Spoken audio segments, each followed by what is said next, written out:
Last week, one of my friends called me super excited and he said, "Bro, I'm starting a business with all my saving." And look, whenever someone tells me they're using all their saving for starting a business, I know this conversation is not going to have a happy ending. So I try to stay calm and said, "Alright, what's the plan?" And he says, super confident, "I'm opening a food truck now. Today, everyone loves food trucks. It's gonna crush it." So I asked him a simple question. "Okay, what's the last time you actually worked in a restaurant?" Then he goes like silence. That silence that when somebody realized they missing something so obvious. That. And then 1 week later, he texted me, "Bro, that food truck thing didn't work. I'm down 3 grand." And that's when it really clicked for him and honestly for me. Remember, watching video businesses for a year is not the same as having business skills. No matter how many top 10 side hustles video you watch, that's no experience.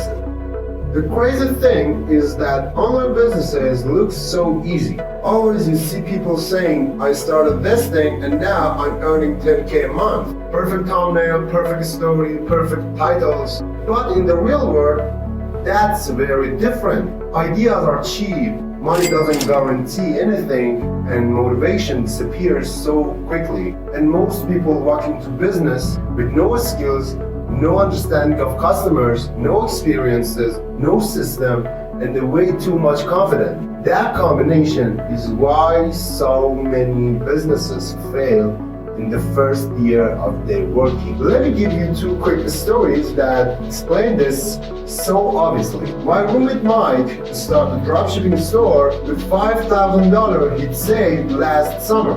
He'd been watching e-commerce videos for a month, so he was hyped. He bought a course, then another one, paid for a fancy Shopify theme, bunch of apps, and running ads. 3 months later, he was back working in Starbucks. The store was dead, and his bank account was down to around $1,000. And he was like, "I don't get it. I did everything perfectly like the online guy said." Now compare that to Sarah. Sarah was working at a part-time coffee shop while studying. He doesn't have $5,000. He had about $500, but she was paying attention. She noticed during exam, especially late at night, students was desperate for caffeine. The coffee shop where she worked would close, but the students don't stop from studying. They were still there, tired and trying to stay awake. So she used her last $500 to buy a espresso machine and started selling coffee to study groups on campus. No website, no logo, no brand, just her machine, and students who need coffee. Her first week, she made $1,000 profit. Same age, same environment, totally different outcome. Mike thought money was his advantage. Sarah noticed that skill and awareness was his advantage. And that's the really difference between a successful business and a failed business. Now, let me ask you a few questions and answer them honestly. What skill have you actually been building over the last 2 years? If you had to make money today with zero budget, what could you actually afford with only using your skill? Have you ever dealt with real customers, complaints, refunds, people changing their minds? Have you ever had to sell something that actually no one knew about it until you explain it? You see, people have many pictures of the business they want in their head, the brand, the team, the outcome, the lifestyle, but when you ask them, "Okay, what can you do right now that someone would pay for?" everything goes quiet. That gap between fantasy and the skills, that's where a lot of businesses fail and die. I had a friend Tom who was convinced he had a genius app idea. Then I asked them, "Do you code?" Then he said, "Not really. I watch some HTML stuff in YouTube." That's like you saying I'm watching YouTube shows on cooking, then I'm basically a chef. It doesn't work like that. Then 6 months later, the app still didn't exist, not because the idea was bad, but because his skill was nowhere near where it needed to be to bring that idea to life. And here, this is another big mistakes come in. People think money means they're ready. Remember, money doesn't guarantee any businesses. It could help, but not the reason of success. I can't tell you how many times my near people speak with me and they're like, I'm gonna starting a new business, and I ask them a simple question: have you ever had any experiences in that area?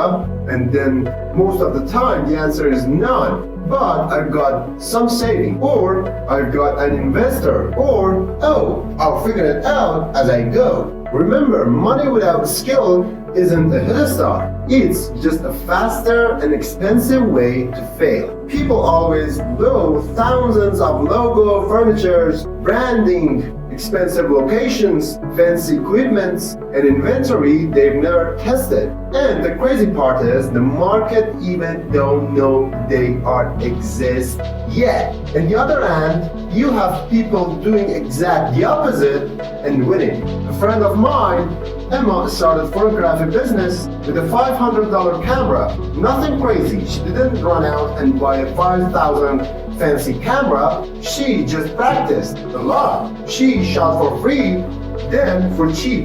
Then she learned how to edit. She studied live, then she built a simple portfolio. She listened to feedbacks and improved slowly. Then she slowly raised her prices. Now she charges for $500 per shoot, and usually she's booked out. Another guy I knew went the other side. He has spent around $3,000 on a camera before he ever taken a paid photo. He's still waiting for the right time to start photographic businesses. See the difference? One of them treated skills as the foundation, the other treated equipment as a shortcut. And that's the pattern you've seen over and over and over and again. People with the skills but little money can grow. People with money but no skills just learn expensive lessons. Now, behind all of this, there is a simple principle. A small part of you do creates most of the results. In business, usually,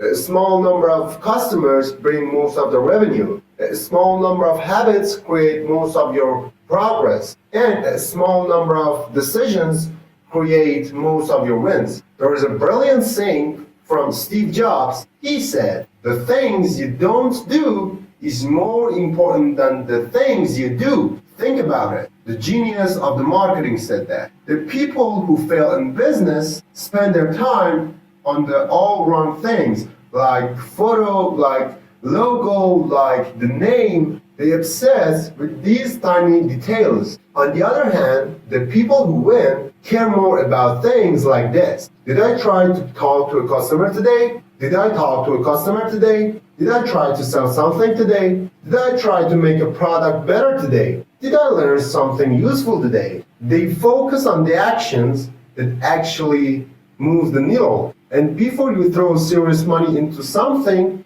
you need to test. That doesn't have to be complicated. You don't always need a full launch. You can offer your service to 5 people around yourself whom you know. You can put up a simple pre-order and see anybody pays for. You can sell a small batch instead of filling your house with inventory. And finally, there is another big mistake that hurts a lot of beginners. This idea that you have to be a crazy risk taker. People think being an entrepreneur means jumping off a cliff and building the plane on the way down. In reality, the people who last the longest are those who take calculated risks, especially in areas that they are building awareness. They don't just close their eyes and hope. They study, they test, they prepare, then they move. Taking a big risk in something that you don't understand and know is not brave. It's just expensive. There is another trap that almost no one talks about. Getting emotionally attached to your idea. You've probably seen this. Someone says, I just love this idea. I know it's going to work. I feel it. And honestly, that's usually a red flag. Because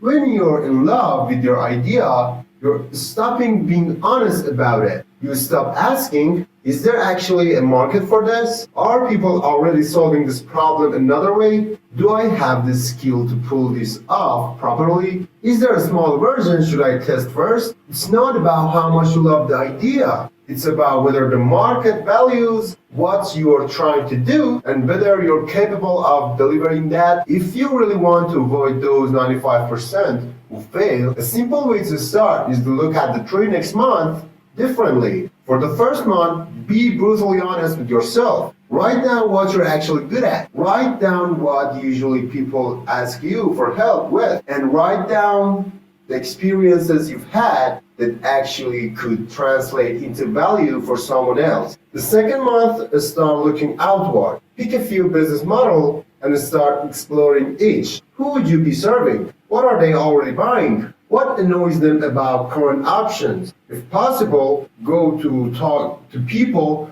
who are already doing something similar. Ask them what's harder than it looks. And the third month, pick one direction that makes sense, where your skills and the market actually meets, and start building, not planning forever, just building. If you do that for 90 days, you'll be miles ahead from people who are thinking to start a business for 3 years. And remember, you don't have to do everything alone. This whole I do it all by myself, I don't need anyone mindset sounds tough, but in reality burns people out. You might start solo, but that doesn't mean you can't use tools, trade skills, get help, or ask for advice.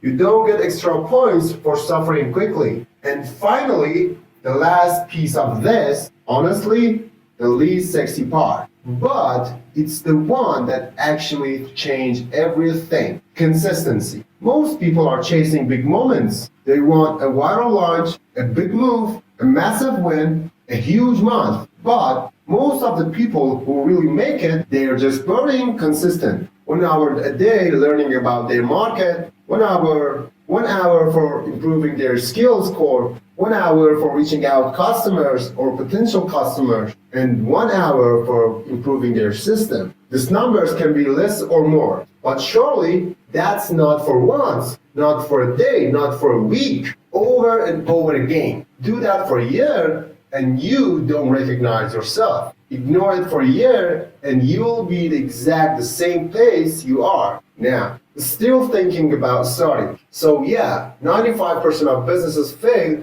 but it's not random. It's not about luck. Most of the time, it comes down to this. They try to skip the skill part, they try to skip the research, they try to skip the testing, they try to skip the boring consistency. If you flip that and do the opposite, build the skills before ideas, understanding people before planning logo, test small before going big, and stay consistent when no one's watching, you are the winner. So, in the end, it's not the idea that puts you in the successful 5%. It's the person you're trying to become while you're trying to build it. Take care. God bless you.